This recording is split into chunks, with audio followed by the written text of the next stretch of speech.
जय हिंद साथियों। तो आप में से बहुत सारे बच्चे हैं जिनका दिल्ली पुलिस का जो है एग्ज़ाम होने वाला है और उन्होंने लाइव क्लास में आके या फिर पर्सनली मेरे चैनल पे या टेलीग्राम पे आके कमेंट कर रहे थे कि मैम आपसे हम जीएस पढ़ लेते हैं, आप क्लास में कई बार नहीं बता पाती हैं क्योंकि आपको पढ़ाने में आप थोड़ा सा उसमें हो जाती हैं कि आप बोलते हैं कि बाद में बता देंगे या फिर अलग से वीडियो बना लेंगे। तो थोड़ा सा हमें मोटिवेट कर दीजिए या थोड़ा सा गाइड कर दीजिए कि जो हमारा एग्ज़ाम है दिल्ली पुलिस का उसको हम कैसे करें, क्योंकि सब डेट आ चुकी हैं और हम बहुत नर्वस हैं। अब जैसे सीपीओ का अभी देख लीजिए 9 तारीख से स्टार्ट है, उसके बाद कांस्टेबल का 18 तारीख से है, हेड कांस्टेबल, आईटीओ या कौन सा ड्राइविंग का एक होता है वो भी एग्ज़ाम है। तो उन्होंने बोला कि इतना सारा एग्ज़ाम हो गया, हम कैसे करेंगे। और मतलब बहुत नर्वस है, मतलब एग्ज़ाम से डर नहीं लग रहा, लेकिन ये डर लग रहा है क्योंकि सारी चीज़ें चेंज हो चुकी हैं, पैटर्न सुनने में आ रहा है चेंज हो गया, एसएससी ही इसको भी करवाती है, तो बहुत सारी चीज़ें आ गई हैं, तो हम कैसे मैनेज करें। तो देखिए मैं एक चीज़ कहूँगी, पहली बात तो ये कि आप किसी भी एग्ज़ाम को अगर दे रहे हैं तो आपको पता होगा ऑलमोस्ट सिलेबस सेम होता है, मैथ्स हो, रीजनिंग हो, जीएस हो। और अगर आप इंग्लिश ले रहे हैं तो इंग्लिश में डरने की बिल्कुल ज़रूरत नहीं है। इंग्लिश जो एग्ज़ाम में आपकी आती है वो इतना आती है कि आप कर सकते हो, ठीक है। अगर आपने बेसिक इंग्लिश भी सीखी है या पढ़ी है तो आप कर लोगे आराम से, ठीक है।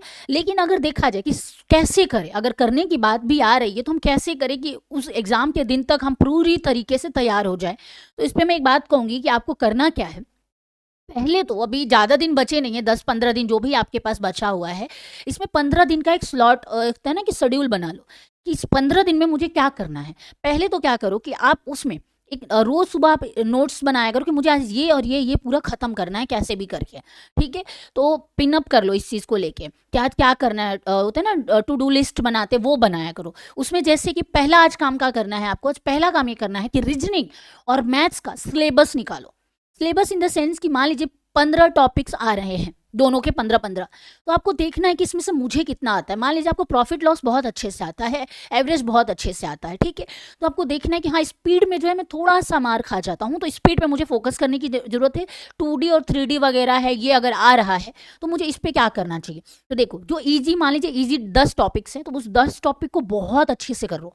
देखो कई बार क्या होता है ना कि एग्जाम में बहुत करने के चक्कर में आप बहुत गलत कर जाते हो। तो आपका ये होना चाहिए कि अगर मैंने 10 सवाल बनाए तो वो 10 सवाल मेरे सही के सही होने चाहिए, कंपेयर टू कि आप 20 सवाल बना रहे हो। आपने 20 पे मार्क कर दिया लेकिन पता चल रहा है कि 20 में से 15 तो आपके गलत हो गए। क्यों? क्योंकि आप नर्वस हो गए हैं स्पीड बढ़ाने के चक्कर में। तो ये मत करना। आपके अगर 10 टॉपिक बहुत अच्छे और आपको पता है कि ये 10 टॉपिक बहुत इजी है, तो उस 10 टॉपिक पे एकदम प्रॉपर वे में अच्छे से क्वेश्चंस निकालो, इधर उधर से ढूंढो, जहाँ से भी मिल रहा है। तो चैट जीपीटी का ज़माना है, गूगल का ज़माना है, सब मिल जाता है, वहाँ से निकालो, उनकी प्रैक्टिस करो। फॉर एग्जाम्पल अगर आपने प्रॉफिट लॉस उठाया है तो उसके सवाल आपने पहले 10 सवाल जो है, 2-4 सवाल जो है उसको सीखो। हाँ ये फॉर्मूला है, ये पैटर्न है, ये तरीका है, सब सीख लिया। उसके थ्रू क्या करना है आपको, पहले 10 सवाल लगाना है। आपने 10 सवाल लगा लिए, उसके बाद प्रॉफिट एंड लॉस के ही 10 से 15 और क्वेश्चन लगाओ। वो 10 से 15 जो आप एक्स्ट्रा क्वेश्चन लगाओगे वो पता है कि आपके ब्रेन को पता चल जाएगा कि भाई ये जो पैटर्न में फॉलो कर रहा हूँ ना, अगर इससे रिलेटेड कोई भी सवाल आता है तो यही फॉर्मूला लगता है, यही तरीका होता है और ऐसे लगता है।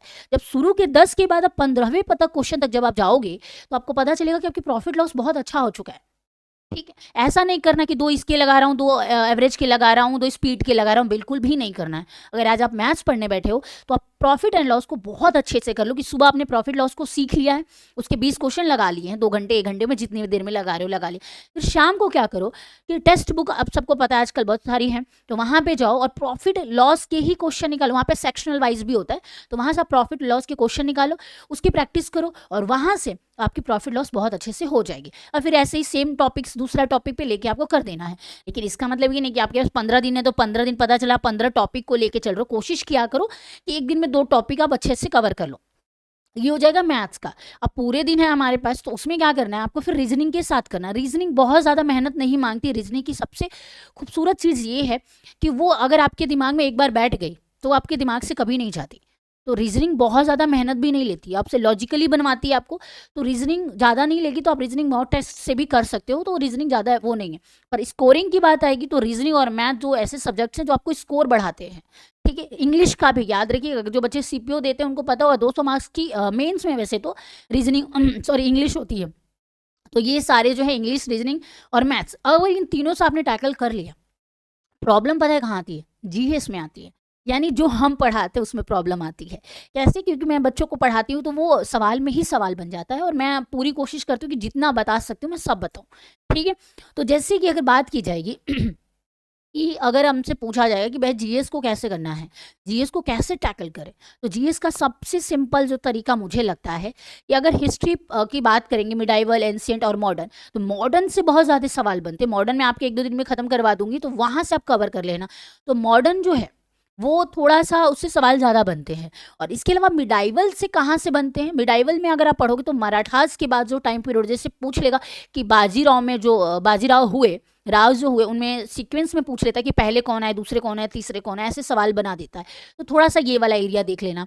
और मॉडर्न तो बनता ही बनता है, तो मॉडर्न में फोकस कर लेना, थोड़ा-सा डेट वगैरह और ये देख लेना। नंबर कैसे ला सकते हैं जीएस में? तो सबसे बेस्ट तरीका है, पहले स्टैटिक वाला पार्ट पकड़ो।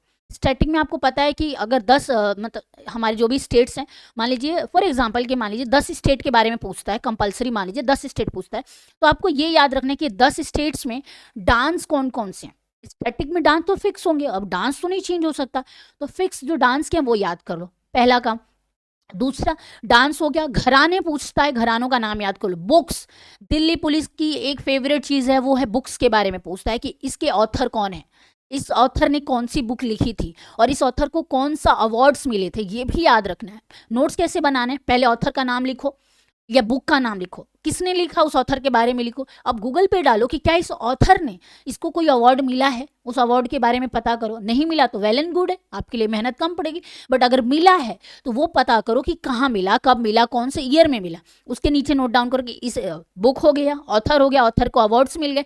अवार्ड्स के अलावा क्या और कुछ हुआ? विकिपीडिया में सब बता देता है, वहां से अगर नहीं मिला तो ठीक है, वरना वहां तक हो गया। वहीं दूसरा ऑथर, फिर बुक और ये सब। तो जितने बुक्स है और ऑथर्स हैं या अवार्ड्स हैं, इनकी साथ में नोट्स बनाना कि एक शेप में हो गया, फिर ऐसे ऐसे करके, ऐसे ऐसे करके प्रॉपर वे में बनाना। ठीक है? अब बारी आती है, ये हो गया हमारा बुक्स और ऑथर और इनके साथ में इनके अवार्ड्स हो गए। लेकिन स्पोर्ट्स से भी पूछता है, करंट में जैसे स्पोर्ट्स का पूछ लेगा, करंट में स्टैटिक में ये स्पोर्ट्स वाला जोड़ता जरूर। स्पोर्ट्स के बारे में थोड़ी सी नॉलेज रख लेना कि क्रिकेट में टोटल कितने प्लेयर होते हैं, वॉलीबॉल में कितने होते हैं, बास्केटबॉल में कितने होते हैं, हॉकी में कितने होते हैं। प्लेयर्स की संख्या पूछता है दिल्ली पुलिस में, वो याद रखना कि कितने प्लेयर्स होते हैं। ठीक है? दूसरी चीज, किससे खेला जाता है, विकेट को, मतलब नॉर्मल तो हम विकेट जानते हैं, वैसे जो पीछे जिस पे आउट किया जाता है उसको क्या बोला जाता है, बैडमिंटन को और क्या बोला जाता है, ऐसे सारी चीज़ें। और इवन जो कोर्ट होता है, कोर्ट इन द सेंस जहाँ पे बैडमिंटन खेला जाता है उसको कोर्ट कहा जाता है, कितने मीटर का होता है, कितनी चौड़ाई होती है, कितनी लंबाई होती है, वो सब पूछता है। तो स्टैटिक वाले पार्ट में जो फिक्स्ड होते हैं वो पढ़ लो। घराने पूछ लेगा वो कि फलाने संगीतकार जो थे वो किस घराने से रहते थे, जो शहनाई बजाते थे वो किस घराने से आते, तो घरानों के बारे में पढ़ लेना। घराने बहुत ज़्यादा नहीं है बट लिमिटेड घराने हैं, उन घरानों के बारे में पढ़ लेना। ठीक है? घराने हो गए। तो हमारे स्टैटिक वाला पार्ट यहाँ, जनगणना से भी सवाल बनेगा तो जनगणना भी कर लेना। जनगणना बहुत बड़ा टॉपिक नहीं है, 1-1.5 पेज का है, वो आपको एक आधे घंटे में हो जाता है। उसके अलावा क्या कर सकते हो जनगणना के बाद? पंचवर्षीय योजना, योजनाओं को कैसे याद रखना है, उन योजनाओं में अलग अलग क्या चीज़ें हुई, कि अगर पहली में क्या हुई, दूसरे में क्या हुई, तीसरे में ऐसा अलग क्या हुआ कि ये एक दूसरे से अलग अलग हैं। जैसे पहली तो आप रट लेना, पहली और दूसरी तो एकदम रट लेना कि हाँ इनमें ये काम हुए। वो पूछेगा कैसे कि फलाना काम कौन से पंचवर्षीय योजना के तहत हुआ था। ठीक है? वो पूछेगा तो वो आपको याद रखना है। ठीक है? या इस समय कौन सी योजना चल रही थी, तो वो वैसे करके पंचवर्षीय जितनी भी योजनाएं हुई हैं उनके एक चार्ट बनाओ और उन्हें मेन मेन नोट्स में अलग पेन से स्टार लगा के नोट बनाना और उसको याद कर लेना। ये हो जाते स्टैटिक वाले पार्ट जो फिक्स्ड होते हैं, जिनको आप हटा नहीं सकते। इसके अलावा स्टैटिक में अगर आपको थोड़ा सा साइंस में अगर हम चलेंगे, देखो साइंस बायोलॉजी के बारे में मैं ज़्यादा क्या ही बोलूँ, एक आधे सवाल बनते लेकिन बनते ज़रूर है। और कंप्यूटर, कंप्यूटर बेस्ट 10 मार्क्स का होता है। कंप्यूटर आप 10 मार्क्स का अगर रटोगे तो कर लोगे। कंप्यूटर बहुत ज़्यादा नहीं पूछता, लेकिन जो पूछता है वो 10 मार्क्स का पूछता है, तो वो 10 मार्क्स के लिए आपको पढ़ना ही पड़ेगा। कंप्यूटर रट लो बस। ठीक है? और कंप्यूटर के लिए अगर आप बुक आपके पास नहीं है तो टेक्स्ट बुक पे जो कंप्यूटर का वो प्रोवाइड कराते हैं वहाँ से कर लो, वहाँ मिल जाता है, वो इनफ होता है, सफिशियंट है वो। ठीक है? और कंप्यूटर भी चेंज नहीं होता, सेम पैटर्न है, सेम है कि शॉर्ट की कौन सी है, शॉर्ट की सारी याद होनी चाहिए आपको। ठीक है? कि अंडू किससे होता है, कॉपी पेस्ट किससे होता है, ये तो बेसिक में आपको बता रही हूँ, तो कंप्यूटर कर लो।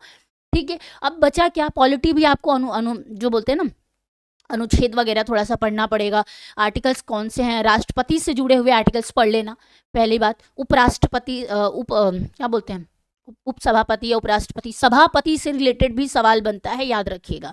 इसके अलावा गवर्नर के लिए, स्टेट गवर्नर जो होता है उससे रिलेटेड भी सवाल बनता है, उसके बारे में किस अनुच्छेद में कहा गया है वो भी देख लेना, ठीक है। और डीपीएसपी से रिलेटेड सवाल पूछता है, एक जरूर पूछता है डीपीएसपी से रिलेटेड, वो पूछ लेना, उस मतलब वो पढ़ लेना। तो ये सारी चीज़ अगर आप, जितना मैंने आपको बताया मोटे मोटे तौर पे, अगर आप इतना भी कर लोगे तो आपका दिल्ली पुलिस का एग्जाम बहुत अच्छा जाएगा। कोई टेंशन लेने वाली बात नहीं, और बिल्कुल शांत रहना, ठीक है। शांत रहना, पानी वानी पहले जब अपना अंदर जो रूम में आप जब जाओगे तो चेकिंग होगी, बाकी सारी चीज़ें होगी, तो वो पहले ही अनाउंस कर देते हैं कि अगर आप एक बार रूम में चले गए तो आपको फिर बाहर नहीं जाने दिया जाएगा। एक बार सिस्टम ऑन होने के बाद वो नहीं जाने देते हैं। तो जाने से पहले आप फ्रेश हो लेना, बाथरूम यूज़ कर लेना, पानी पी लेना, वाटर बॉटल ले जा सकते हो, धागा वगैरह, रिंग हो सके तो खुद ही उतार देना। एज अ गर्ल आपको ईयरिंग्स उतार देना है, नहीं पहनना है। और क्लिप्स वगैरह ना लगाएं, रबड़ वगैरह ट्रांसपेरेंट लगाए, क्योंकि या ब्लैक रबड़ लगाएं पतला सा, तभी अलाउड करते हैं। ये सारी चीज़ें होती हैं, और अंदर डरने की कोई ज़रूरत नहीं है। जो चेकिंग वाले वहाँ पे होते हैं, विजिलेटर जो होते हैं, वो बहुत अच्छे होते हैं, कोई टेंशन वाली बात नहीं है। वो हमारे जैसे ही होते हैं, हमारी हेल्प के लिए होते हैं। हाँ, वो हमारे एग्जाम में हेल्प नहीं कर सकते, लेकिन नॉर्मली आपको पानी भी दे सकते हैं। आप बीच क्लास में अगर आपको लग रहा है कि मैम हमें पानी चाहिए, हम नर्वस हो रहे हैं, तो पानी भी आपको लेके देते हैं, ठीक है। और एग्जाम से पहले ये नहीं कि 4 लोग बैठे हैं तो 4 लोगों से गपशप करो, बिल्कुल नहीं। शांत मन को करो, जितना आप शांत कर सकते हो, शांत रखो खुद को, शांत करो कि ठीक है मैं कर लूँगा, बहुत टफ नहीं है, मैंने पढ़ाई कर रखी है, मैं कर लूँगा। कोई नर्वस होने की जरूरत नहीं। और टाइमिंग पे बहुत फोकस मत करना कि अरे यहाँ लिख रहा हूँ टाइमिंग बढ़ता जा रहा है, कोई बात नहीं। अब जितना समय को देखते हो ना आप, उतना आप प्रेशर में जाते हो, तो उसको बाद में देखना, ठीक है। शुरू के आधे घंटे तो देखना ही मत, बस करते जाना। बस आपकी स्पीड ऐसी होनी चाहिए कि वो, क्योंकि वो टाइमिंग के हिसाब से मिलेगा, तो ऐसा नहीं होना चाहिए कि पूरे एक ही सब्जेक्ट को पूरा टाइम दे दिया, इतना भी नहीं होना है, थोड़ा थोड़ा देखते रहना है उसको, ठीक है। तो जैसा मैंने बताया वैसे करना है, बिल्कुल नर्वस नहीं होना है, ठीक है। और दिल्ली पुलिस के फ़ायदे बहुत सारे हैं, आप सबको पता है। सेंटर की एग्जाम पोस्ट होती है, अच्छा खासा पैसा मिलता है, अच्छा खासा इसमें फ़ायदे होते हैं, हेल्थ इंश्योरेंस होता है। इसके अलावा आपके जो कार वगैरह जो, तो इनसे भी रिलेटेड बहुत सारे फ़ायदे मिलते हैं। सेंटर में कुछ भी होगा, प्रधानमंत्री आ रहे हैं, कोई भी आ रहा है, तो आपको वहाँ रहने को मिलेगा। आपकी फैमिली को भी बहुत सारी फैसिलिटीज़ मिलती हैं, घर मिलता है, बहुत फ़ायदे हैं, बहुत पैसा भी है, ठीक है। पावर अलग ही है सेंटर की। और सेंटर पुलिस जो होती है वो किसी के आगे नहीं झुकती है, मैं आपको बता दूं, ठीक है। वो किसी को जवाबदेही नहीं होती है, ठीक है। मतलब उसके ऊपर सेंटर सरकार आएगी और कोई नहीं आता है, तो ये वाली बात है। तो इसको दिमाग में कि हाँ पावर बहुत है, तो नर्वस होने की जरूरत नहीं है। और सोचो आपने ये इतने से एग्जाम में अगर आप नर्वस हो गए तो आप सेंटर में कैसे रह पाओगे। पुलिस का पोस्ट है ये, तो देखो किस लेवल के एग्जाम की बात कर रहे हो। और ये नहीं है दिल्ली पुलिस में आप कांस्टेबल पे हो, हेड कांस्टेबल पे हो, एसआई हो, पावर बराबर है। मतलब पैसा ज़्यादा हो जाएगा, एसआई का पावर थोड़ा ज़्यादा हो जाता है, लेकिन आप कोई भी पोस्ट पे जाओ बहुत अच्छा है, इज्जत बहुत ज़्यादा मिलती है, बहुत मज़ेदार जॉब है। मेरे नोन में बहुत सारे लोग हैं और उसका फ़ायदा मुझे भी होता है, ठीक है। तो ऑल द बेस्ट, नर्वस नहीं होना है, बिल्कुल अच्छे से पेपर देना है, दिमाग को शांत करके, ठीक है। और अगर आप लड़की हो तो कोशिश करना कि बहुत सिंपल तरीके से जाओ, क्योंकि कपड़ा अच्छे से पहन के जाना, क्योंकि आप जितना अच्छे से तैयार होके जाओगे माइंड आपका रिलैक्स होता है। लेकिन मेकअप मत करना है, क्योंकि वो जो आई का चेकिंग होता है उसमें लेंस का आपका लेते हैं, उसमें बहुत दिक्कत आती है। नेल पेंट, मेहंदी का यूज़ मत करना।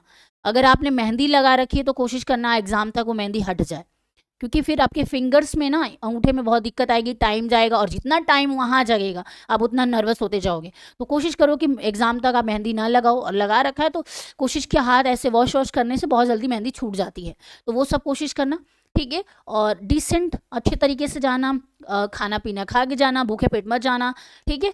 तो बिल्कुल नर्वस होने की ज़रूरत नहीं है। ऑल द बेस्ट, अच्छे से एग्ज़ाम देना, फाड़ के आना, ठीक है। और जैसा भी आपका एग्ज़ाम जाए मुझे ज़रूर बताना, ठीक है। चलिए, धन्यवाद।